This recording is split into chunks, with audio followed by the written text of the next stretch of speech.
What is the mark of the beast? What does John refer to with the infamous 666? Is it a barcode? Is it some kind of computer chip? Is it a vaccine? In this week's video, we're on site in Aphrodisias trying to solve this mystery. We'll look at the background of the Book of Revelation and attempt to locate the meaning of this number in that story. What is this thing that has intrigued generations of Christians? Stay tuned to find out. So that's Sebastian that we've seen out there. It's one of those questions, where does that come from? Why do they worship the emperors? And it actually goes back to a comet in July 44 BC. And it was a really important year in human history. It was the first few months of 44, Julius Caesar had effectively taken control of the empire. The Roman Empire was run as a republic. It had a senate, so it was an organising body that took care of the empire, but it was dysfunctional, it was corrupt, it was falling to pieces. And so Caesar really took the reins of it. There were some civil wars that he'd fought and won, and so he kind of came out on top as the sole ruler.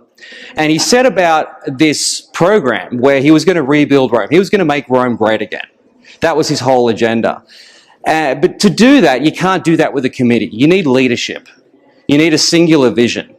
And in the Roman constitution, they had a little clause that said, in a time of crisis, you can appoint a dictator for 6 months. So Caesar said, I'm going to jump on that. I'm going to become a dictator, but 6 years isn't enough. I need more time than that. This is a big job. So he said, I'm going to be a dictator for 10 years. And that was starting to ruffle feathers because, Rome didn't want a king. They didn't want a sole ruler. They wanted to have just a single, they wanted to go back to the Senate. And then he's like, well, 10 years isn't enough. I actually need more time than that. And so his next decision was to say, I'm going to be the dictator for life. Now that was a fateful decision because that sort of tipped the scales amongst the other Roman senators, particularly of a young man by the name of Brutus, who, it's another story, may well have been Julius Caesar's son, but we're not entirely sure. There's a lot of philandering going on back in the day. Well, anyway, that set about a plot to end Caesar's life, and that takes place on March 15th, 44 BC. Now the thinking was, well, Caesar's dead, so then we're going to go back to the way things were. What they hadn't reconciled was that just before he died, Caesar had changed his will, and he'd given everything in his will to his great nephew, a young 18-year-old by the name of Octavian. Now, no one had heard of Octavian before. He was from a wealthy family, but he was just a nobody. He was just a kid. Well, he had been given in Caesar's will all of Caesar's wealth, all of his property, which was incredible. But the most important thing that Caesar gave him was the name Caesar. He was the new Caesar. What that came with it was power. What it came with that was the respect of that name and also the loyalty of Caesar's army. So this is a wealthy, powerful kid who, if he plays his political cards right, he could take the empire. And that's exactly what he did.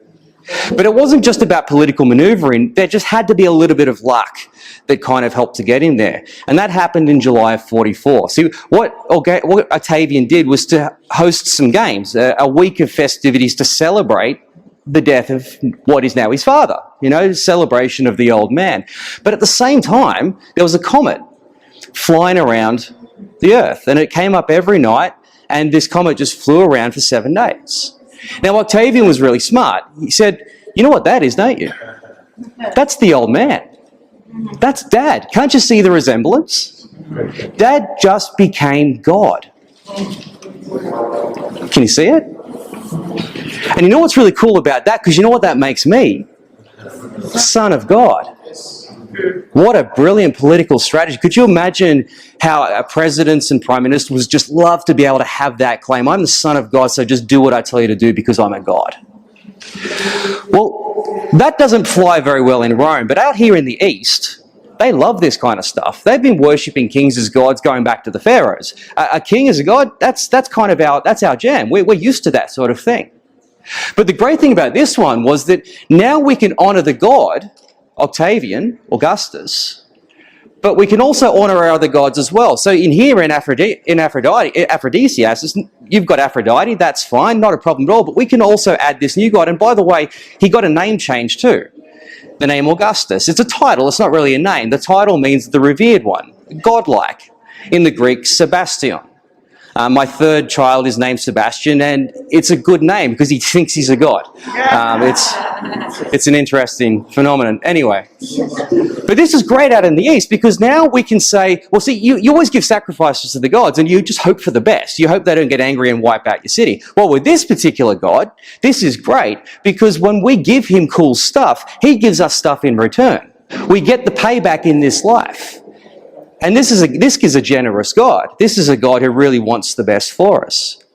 And so in Aphrodisias, they just go to the next level and they build a whole temple, not just to Octavian or to Augustus, but to his entire family, to the Julio-Claudian family. And this is an important family because these are the first 5 emperors of Rome.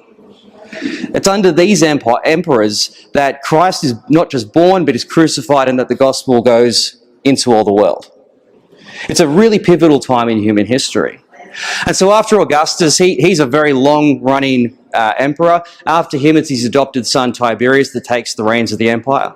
Then in the late 30s, 37 to 41, you've got the third emperor, Caligula, who was just a tyrant. He was about as bad as you could possibly get. He makes our politicians look like absolute angels. He didn't last very long. They killed him. He was just that bad. But then the guy that took over for him was that guy right over there. That statue there, where he's holding hands with that young woman there, that's Claudius. So Claudius was the uncle of Caligula, the last man standing in the family, because Caligula had killed all of the other male relatives because they were a threat to his power. So he ruled from 41 to 54, and it's under him that Paul's ministry journeys began. Now in 49, he divorced his previous wife for scandals that were kind of made up, and he remarried his niece, a lady by the name of Agrippina. And what you see in the inscription there, you see how they're holding right hands? That's a symbol of marriage. In the Latin, it's the word concordia. What holds an empire together is concordia, unity, harmony in the Greek. It's symbolized in that right there. That's a wedding grasp. That's what you do when you get married. And it looks really nice and romantic and wonderful, but she wasn't a nice lady. You know all the evil princesses in all your Disney stories? She made them look like good princesses. I mean, she was just about the worst. And she wanted to marry him, not because he was a good-looking uncle, that was just be weird, but because she had a young son, a guy by the name of Nero, and she wanted him to have the throne. So 49 AD, they get married, and now Nero is the new son. He's the adopted son and the natural heir to the throne. So this is fantastic. She can't become the emperor because she's a woman, but she can certainly lead through her son. So that's all in place, but there's one more problem. The problem is he's still alive. So in about 54, when Nero's 17 years old, all of a sudden Claudius dies from poison mushrooms.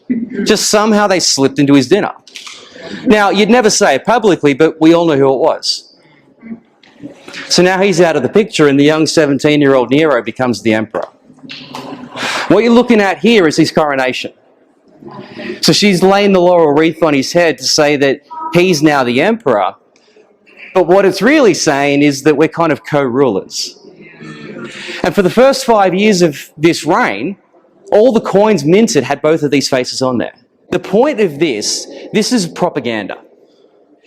You can't read, you can't write, but what you can do, the way you tell the empire what you're about is you send out coins or you send out imagery like this. And this tells you two things.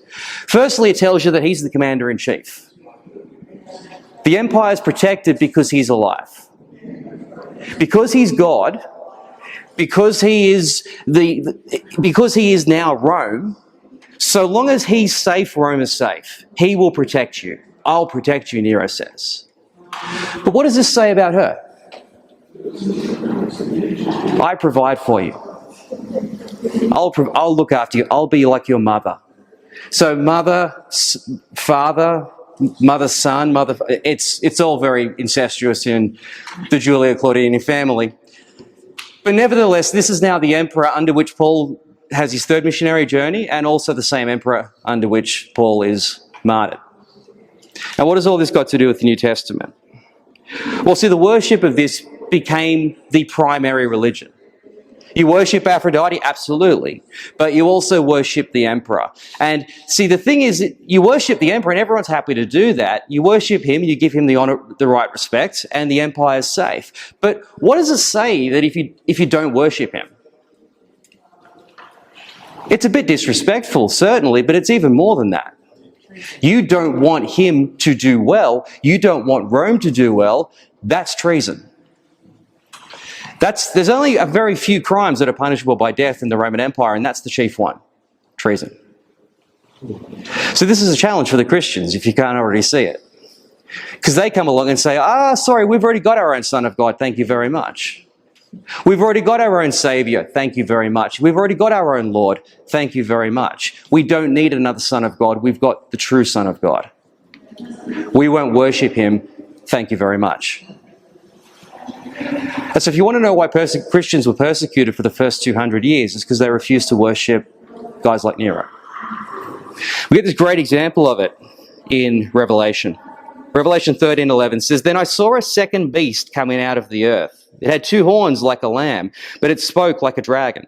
It exercised all the authority of the first beast on its behalf and made the earth and its inhabitants worship the first beast, whose fatal wound had been healed." Now, we're not sure when Revelation was written. It was either in the 60s, when this guy was ruling, or it was in the 90s when Domitian was ruling, who was basically styling his emperorship on Nero. So it talks about two beasts. The second beast coming out representing the first beast. Who's the first beast? That's him. Who's the second beast? That's the governor of the region. The governor of this region is appointed specifically by the emperor. His job is to be the emperor away from Rome. You want to know what's going on in Rome? Go and talk to the governor. Go and talk to this one who's in charge on his behalf. And so what is his one simple instruction? Worship this guy. Worship him like God. Verse 13, "It performed great signs and causing fire to come down from heaven to the earth in full view of the people. Because of the signs, it was given power to perform on behalf of the first beast. It deceived the inhabitants of the earth. It ordered them to set up an image in honor of the beast, who was wounded by the sword and yet lives." Nice imagery of the beast, isn't it? The second beast was given power to give breath to the image of the first beast, so that the image could speak and cause all who refused to worship the image to be killed. This is serious stuff. You don't worship Caesar, that's treason, that's death. It also forced all the people, great and small, rich and poor, free and slave, to receive a mark on their right hands and on their foreheads, so that they would not buy or sell unless they had the mark, which is the name of the beast or the number of its name. This calls for wisdom. Let the person who has insight calculate the number of the beast, for it is the number of a man. That number is 666. Now, this is the long-running question amongst particularly Pentecostal Christians. What is the mark of the beast? Is it a vaccine? Is it a barcode? Well, they didn't have either of those things 2,000 years ago, so we've probably got to look in the first century for where we might find this particular mark. In the Hebrew, the word Nero, the letters for the word Nero, calculate to the number 666. The mark of the beast is this guy. Now, the thing about the mark on your hand or your forehead, it's not a literal tattoo. It's your actions and it's your thoughts. You think like the empire, you do what the empire says, and you can be part of good society. You refuse to take the mark, and it's simple. We're not going to necessarily kill you, but if you want to come buy food, good luck. If you want to be part of good society, good luck. We might just excommunicate you instead. It's a bit less blood that way. So for the Christians, this was the challenge. The word Christian, we call ourselves Christians. That's what we are. It's just our brand. The word Christian is two words. It's a Greek word and it's a Latin word. The word Christos means anointed one. It means oil, literally. If you'd say, I follow Jesus Christ in the first century, they say, really? You follow Jesus, the oily one? That's a bit weird. But the Ianus, that's a Latin suffix.